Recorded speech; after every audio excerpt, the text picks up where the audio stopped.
김병기 민주당 원내대표와 관련한 비위 논란이 점입 가경으로 확산하는 상황입니다.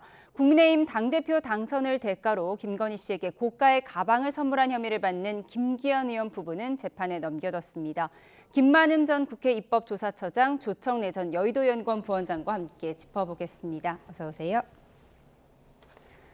네, 민주당 김병기 원내대표의 사생활 비위 논란이 이어지는 가운데 이번에는 국정원에 근무하는 아들이 아빠 찬스를 썼다는 의혹이 또 나왔습니다. 그러니까 김병기 의원 아들이 국정원 업무를 아빠 보좌관에게 부탁했다는 거죠? 그렇습니다. 국정원에 취업했던 과정에 대해서 논란이 있었었죠. 국정원이 본인이 취득한 정보에 관한 확인 절차를 본인이 직접 하지 않고 김병기 의원실의 보좌관을 통해서 일을 했던, 아마 이것은 이제 국정원법 위반 논란이 될 겁니다. 이런 과정인데 계속 지금 이런저런 일들이 퍼지고 있는데요.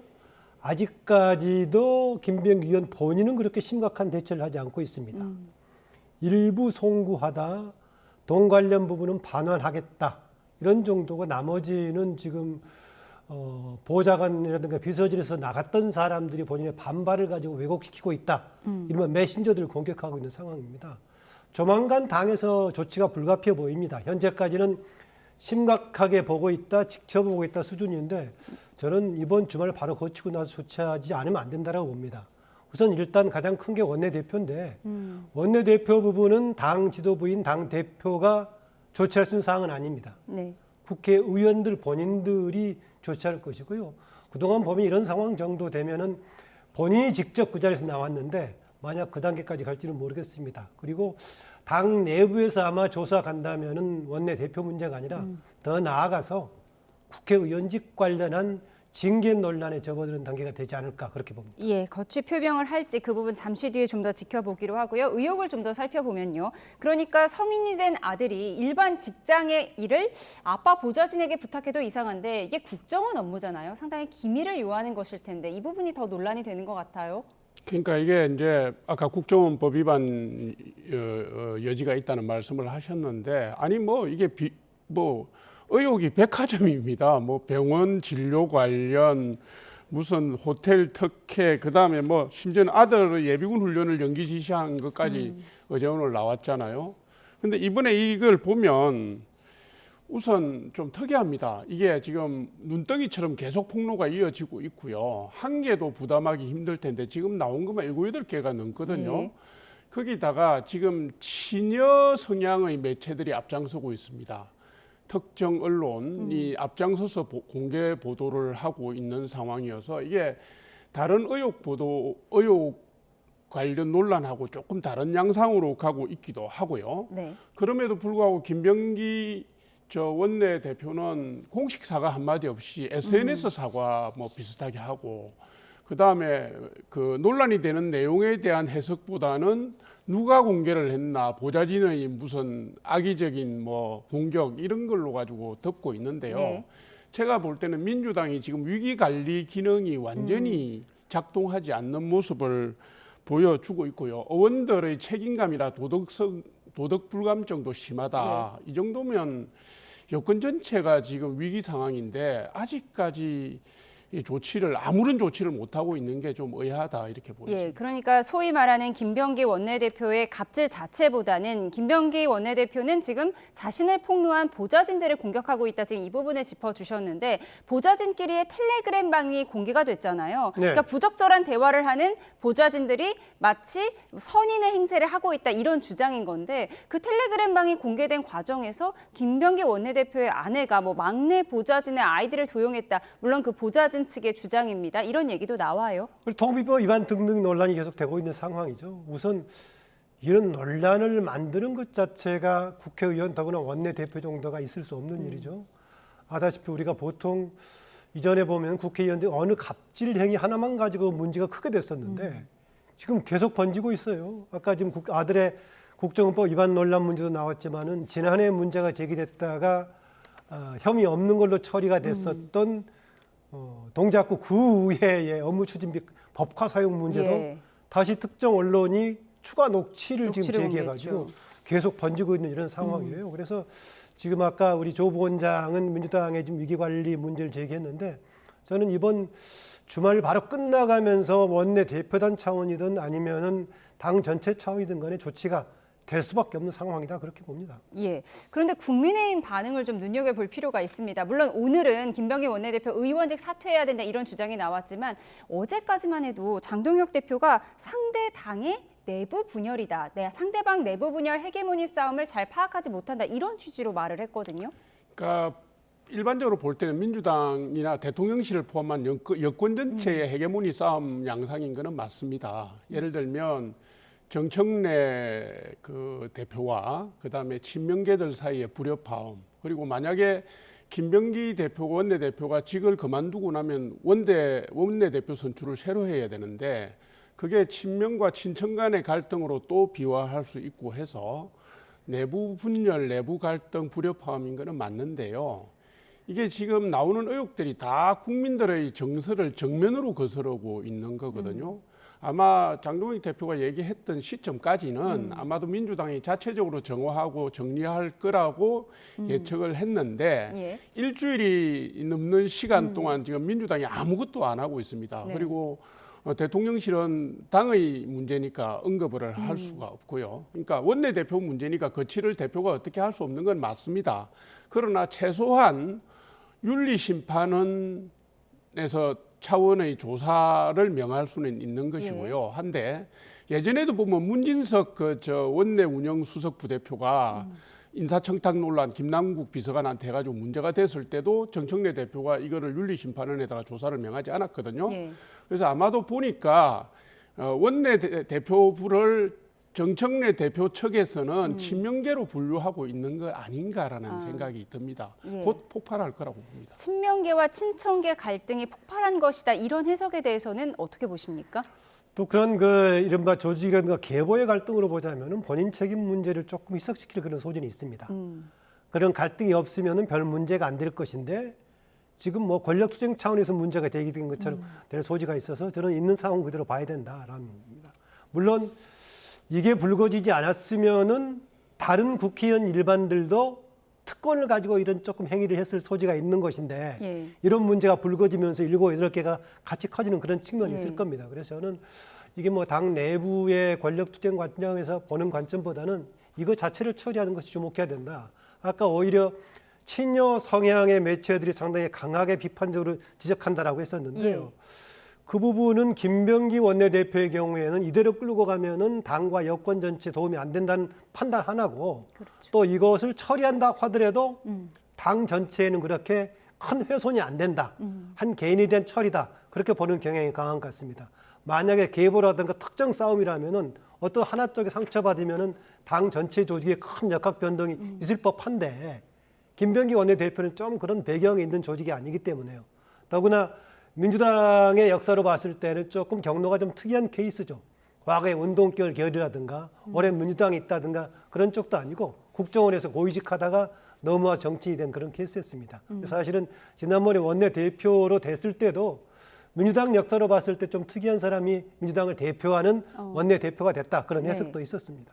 예, 오는 30일 그러니까 다음 주 화요일쯤에 김병기 원내대표가 입장을 발표할 것이다. 이런 전망이 나오고 있는데 어떤 조치가 나올 걸로 보세요? 원내대표직 사퇴를 할 것이다. 아니면 이춘석 의원처럼 탈당을 할 것이다. 아니면 그런 입장 발표가 없을 것이다. 어떻게 보십니까? 제가 볼 때는 김병기 원내대표 입장에서는 거취 문제를 비교적 빨리 밝히는 것이 본인의 정치 행보에는 바람직한 행태였을 겁니다. 근데 아까 제가 말씀드린 그 내용의 연장선상에서 볼 때 김병기 원내대표가 공석이 됐을 때 차기 원내대표가 누가 되느냐 문제인데요.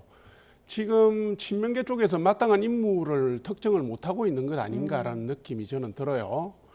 아마도 그 정청래 대표가 차기 원내대표 자리를 놓고 무관심하게 가지는 않을 겁니다. 예. 그러면 이거를 견제할 수 있는 사람을 집어넣어야 되는데 지난 일주일 동안에 이 부분에 대한 해답을 못 찾고 있는 게 아닌가라는 생각이 저는 정치적으로 강하게 듭니다. 어쨌든 김병기 대표는 물러나는 것 외에는 방법이 없고요. 지금 상황에서 볼 때 탈당까지 감행하지는 않을 거라고 저는 봅니다. 예, 원내대표직 사퇴까지 네, 사퇴를 그 정도로 하고 나면 예상하셨어요. 그걸 가지고 정청래 대표가 윤리심판원에다가 다시 조사를 지시하는 모양새는 안 될 거라고 봅니다. 덮고 알겠습니다. 넘어갈 거다. 그런데 원내대표 문제는요. 집권당이기 때문에 원내대표도 주요 보직처럼 보이지만 원내대표는 당 내부의 직책입니다. 예. 국민들을 책임지는 자리에서 원내대표에 있든 아니든 간에 별로 책임지는 자세가 아닙니다. 다른 식의 이제 국회의원직 활동 자체가 국민을 대표하는 것이기 때문에 국민적인 차원에서 만약에 책임과 징계가 있다면 다른 조치에 해당되는 것이지 원내대표의 문제는 당 내부의 질서 정비 과정입니다. 그런데 가장 본인한테 이익이 되는 방법은 제가 봤을 때 탈당의 방법이 가장 쉬울 거다. 당의 징계를 받지 않고. 예. 안 그렇다면은 나머지 방법은 국회에서의 징계밖에 없는데요. 국회에서 징계라는 것은 최고는 이제 국회의원들 3분의 2가 동의해 줘야 되는 이제 완전히 퇴직시키는 것이고 사퇴시키는 거고 제명시키는 건데요. 나머지 방법이 국회법이 애매합니다. 나머지가 30일 출석 정지밖에 없기 때문에 예. 제명이 아니라면 할 방법이 마땅치가 않아서 아마 현실적인 방법으로는 탈당의 방법을 했을 때 본인한테 가장 유리할 거고 국회에서 처리 과정이 좀 복잡해지는데 그때는 야당의 공세를 계속 견뎌야 되는 민주당의 입장이 될 겁니다. 예, 원내대표직을 사퇴할 것이다, 탈당할 것이다 두 분의 개인적인 예상을 들어봤습니다. 다음 주제로 넘어가겠습니다. 통일교 특검법 여야가 지난주 각각 발의했습니다. 하지만 내용을 보면 동상이몽입니다. 중립적인 제3자 추천을 받자고는 했는데 이 중립적이라고 하는 생각하는 기관이 서로 다른 거고요. 또 특검 수사 범위에 대해서도 이견이 있는 상황입니다. 좀 정리를 해보겠습니다. 일단 제3자 추천이요. 민주당이 말하는 제3자는 대한변협, 한국법학교수회 등이고 국민의힘과 개혁신당은 법원행정처가 추천해야 된다 이렇게 주장하고 있거든요. 네, 저는 핵심 쟁점은 다음에 나가는 대상이라고 보는데 일단 이 문제가 나왔으니까요. 지금 민주당이 추천하고자 하는 대한변협이라든가 법학교수회, 법학전문대학원 협의회 저는 상당히 객관성은 담보하고 있다고 봅니다. 그러나 현실적으로 봤을 때는 국민의힘 쪽에서 봤을 때는 좀 보편적성을 띠기 어렵다라는 것을 가질 만합니다. 그런데 저는 이 부분이요. 너무 좀 깊이 있는 얘기인가 모르겠습니다만은 국민의힘 스스로 자초한 면이 있다라고 봅니다. 뭐냐면은 국민의힘의 조금 사회적인 기반이 취약한 그런 점이 있습니다. 과거에 국민의힘 계열은 이른바 관변단체들에 의존해오고 있다가 민주화 이후에 좀 시민사회적인 토대가 약했습니다. 대체로 시민사회적인 기반은 지금 얘기하는 진보적인 성향이라든가 민주당 계열이 많았습니다. 최근에 아세야 이제 국민의힘 쪽에서도 시민사회적인 기반을 만들어가고 있습니다. 마찬가지로 전문가 영역에서도 법학교수회라든가 대한변협이라든가 법학전문대학원 협의회 우리가 중립적인 전문가들을 볼 수 있습니다. 그런데 뭔가 국민의힘에서 봤을 때 우리 편이 조금 부족하다는 느낌을 받는데 네. 그 점에서는 국민의힘 스스로가 과연 왜 우리가 이런 사회적인 집단에서 봤을 때 우리 편을 안 들을 거라는 느낌이 갖는가. 스스로 사회적인 기반이라든가 과연 국민의힘 스스로가 민심이 한가운데 떠 있는 건가. 자성해서 볼 필요는 있습니다. 네. 그리고 마찬가지로 지금 국민의힘에서 제기한 법원 행정처도 우리가 보기에 충분히 당연히 객관성을 담보하는 것이죠. 그런데 또 마침 최근에 이제 대법원 개편 관련 논란해 가지고 계속 이제 행정처장이 맞대응하는 모습을 보여줬으니까 민주당 쪽에서는 부담을 갖는 그런 민주당은 측면이 있을 절대 겁니다. 법원 행정처는 안 된다 그런 이런 점이 있을 입장인 겁니다. 건데 이제 수사 범위를 놓고도 지금 간극이 크잖아요. 민주당에서는 신천지 의혹을 집어넣어야 한다 이런 얘기고 국민의힘에서는 민중기 특검을 특검해야 된다 이 부분을 꼭 넣자는 거고요. 이것도 간극이 너무 커서 해결이 될까요? 네, 아마 그 여야에서 지금 법안을 낸 것은요 협상을 전제로 하는 것이기 때문에 밀당이 있을 겁니다. 그러니까 지금 통일교 특검이 제기된 이유가 민주당 관계자들의 금품 수수 의혹 이 부분 아닙니까? 그러니까 민주당이 지금 내놓은 법안대로 처음부터 끝까지 밀어붙이는 그런 상황으로 못 갈 거라고 저는 봐요. 그러니까 3자 추천 같은 경우에도 예를 들면 민주당에서 세 군데를 했으면 협상 과정에서 국민의힘하고 3자 추천으로 가는 방향 자체는 크게 달라지지 않을 거라고 봅니다. 시민사회 쪽에 대한 부족한 부분에 대해서는 고언으로 받아들여야 되는 거고요. 그렇게 보는 것인데 문제는 이겁니다. 신천지를 집어넣었잖아요. 신천지와 관련돼서는 범죄 혐의점이 나온 적이 없고요. 고소고발이 이루어진 것도 없습니다. 그런데 멀쩡한 그게 무슨 어떤 종교단체든지 간에 범죄 혐의점이 밝혀지지 않는 단체를 끌어넣어 가지고 특검 수사 대상으로 하겠다? 그리고 그걸 가지고 뭘 보려고 하는 겁니까? 2021년 국민의힘 대선 경선을 뒤지겠다라는 거거든요. 그러면 우리가 특검을 해서 예를 들어서 2025년 민주당 대선을 뒤지면 좋겠습니까? 이런 거는 말도 안 되는 억지고요. 그다음에 통일교 특검이 제기가 된 이유가 민중기 특검의 수사 은폐 의혹 때문입니다. 그 발화점을 놔두고 그거는 빼고 가자는 거는 말이 안 되잖아요. 전체적으로 볼 때는 이렇습니다. 민주당이 신천지를 넣은 것은 제가 볼 때는 협상용 카드일 수 있다고 네. 봐요. 여야의 법안을 놓고 협상을 할 때 그럼 우리 이거 뺄 테니까 너희는 이거 빼라라는 식으로 밀당을 위한 전제가 아닌가라고 예, 보여지고 밀당을 있고요. 위한 예. 협상 카드일 것이다라고 추측을 하셨습니다. 그런데 국민의힘에서 이제 특검을 특검하자고 하는 그 부분, 이 김건희 특검팀이 내일이면 수사가 마무리됩니다. 이로써 3대 특검의 모든 수사가 마무리되는데 어제 있었던 정청래 대표의 취임 후 첫 공식 기자회견에서 2차 종합특검에 대한 발언을 했는데요. 듣고 오시죠. 12.3 비상계엄 내란 사태의 전말과 윤석열 정권의 모든 국정농단을 낱낱이 밝혀야 합니다. 새해 첫 1호 법안은 2차 종합 추가 특검이 되어야 한다고 생각합니다. 네, 정청래 대표 취임 후 첫 기자회견이었는데 새해 1호 법안이 2차 종합 추가 특검이 되어야 한다. 그렇다면 지금까지 이 3대 특검이 좀 미진했다. 이걸 얘기하는 걸까요? 그걸 어떻게 보느냐에 따라서 큰 차이가 있을 수 있습니다. 3대 특검이 할 일이 많았었는데 시간이 짧아서 못했느냐, 해봤는데 별로 성과가 없었느냐 봤을 때 저는 발표만 놓고 본다면 새 특검이 다 성과가 없었습니다. 없었습니까? 예. 1차 우리가 핵심으로 봤던 내란 특검의 경우에요. 지난 15일에 마지막 마무리하면서 종합 브리핑을 했지 않습니까? 그런데 조은석 특검이 왜 이것이 내란이었는가에 대한 내란에 대한 성격 규명이라든가 증거, 법리 주장이 하나도 없었습니다. 브리핑 네. 내용에. 핵심 내용은 위헌적인 부분은 이미 지금 탄핵 과정에서 따졌지 않습니까? 위헌적인 계엄을 했다고 파면이 된 상태니까 확인이 됐는데 위헌적인 비상계엄이 내란인가는 지금 내란 특검이 다퉈야 될 핵심 내용입니다. 그런데 브리핑에서 내란이냐 아니냐에 대한 언급이 없었습니다. 네. 물론 한덕수, 박성재, 추경호 등에 대해서는 내란 주요 업무 종사 등등을 해서 기소는 했습니다만은 종합 브리핑에서 내란이란 말이 한마디도 없었습니다. 그다음에 또 하나 지금 논란이 되고 있는 김건희 특검 관련도 특검을 특검하자는 얘기가 나오고 있는 상황입니다. 예. 그다음에 세 번째 해병 관련 부분도 33명을 기소를 했는데 한 명만 구속 기소를 하고 전부 다 불구속 기소를 했어요. 한 명 임성근 사단장의 경우도 원래 특검 목적하고는 다른 사고에 대한 책임으로 구속 기소를 한 거기 때문에 결과적으로 놓고 보면은 3대 특검을 역사에서 처음으로 가동을 시켰는데 성과는 하나도 없었다.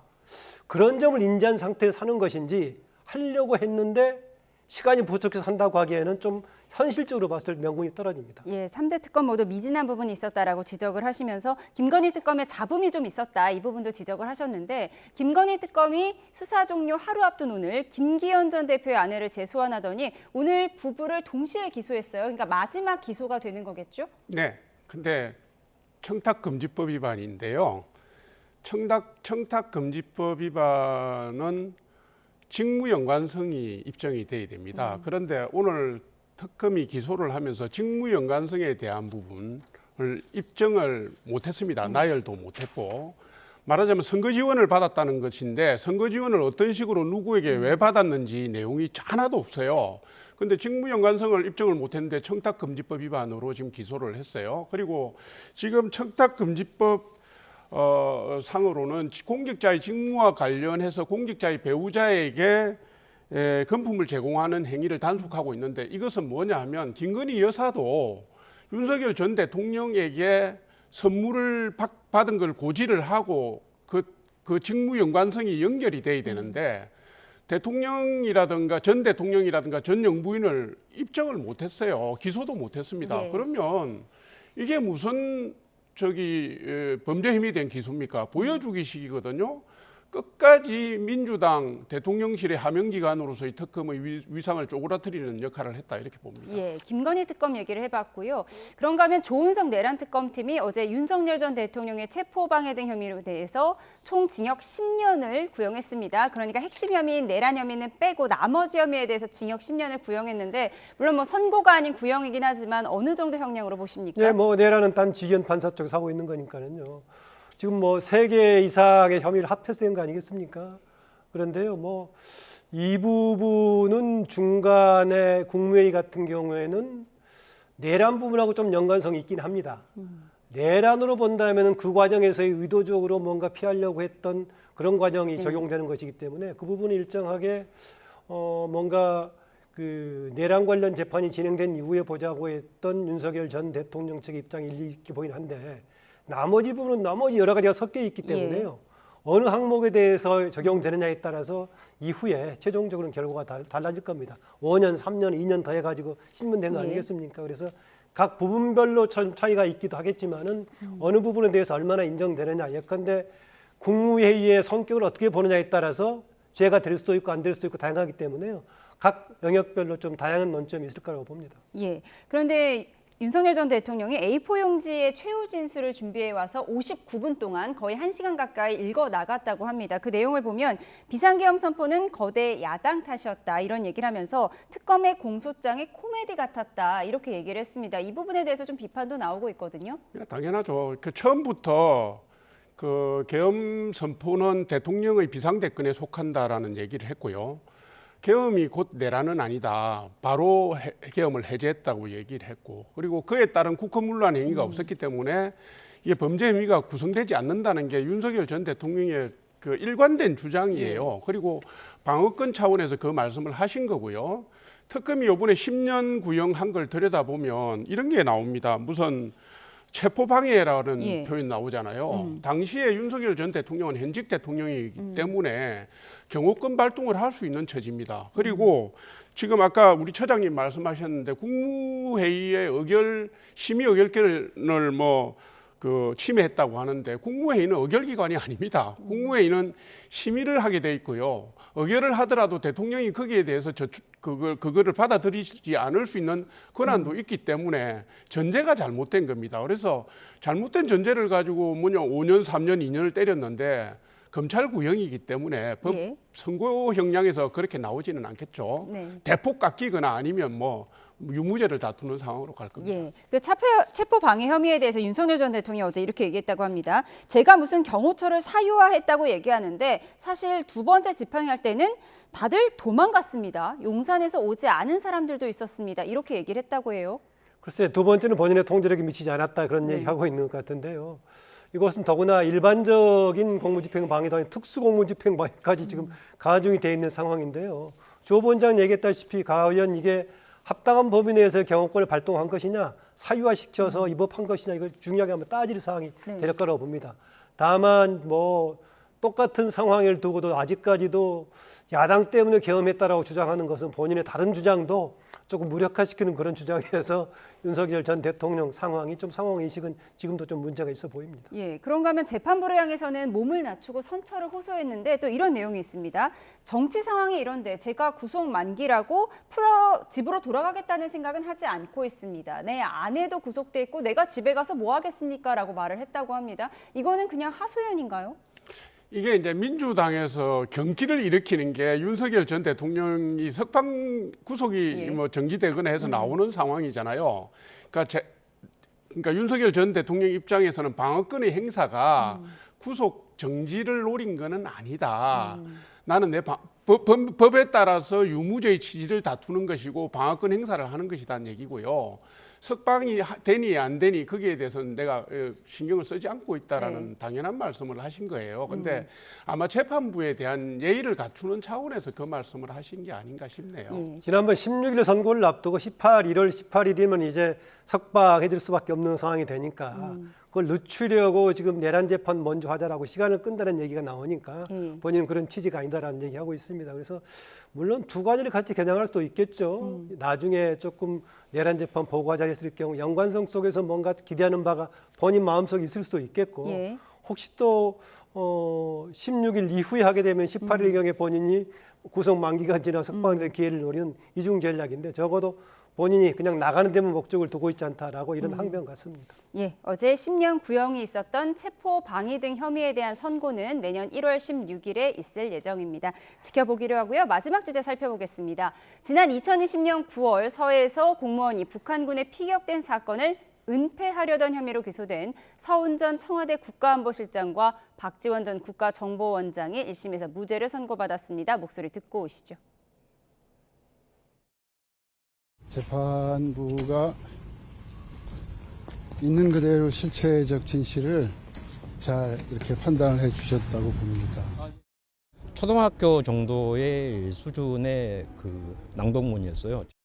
전문성이 하나도 없는 국가가 국민의 생명을 지키고 보호하는데 아무것도 하지 않았는데 오히려 그것을 정당성이라고. 네, 숨진 공무원의 자진 월북을 조작하려 했다는 혐의를 입증할 만한 증거가 부족했다면서 무죄를 선고했습니다. 이 부분 어떻게 보셨습니까? 전반적으로 내용이 대목마다 증거가 부족하다 그러면서 무죄를 냈던 것 같습니다. 아마 일반 국민들이 보기에는 여기서 가장 중요한 대목은 정말 자진 월북했느냐 아니면은 실족했다가 실종 상태에서 북한에 대해서 피격 허용됐느냐 이 두 가지가 핵심일 건데요.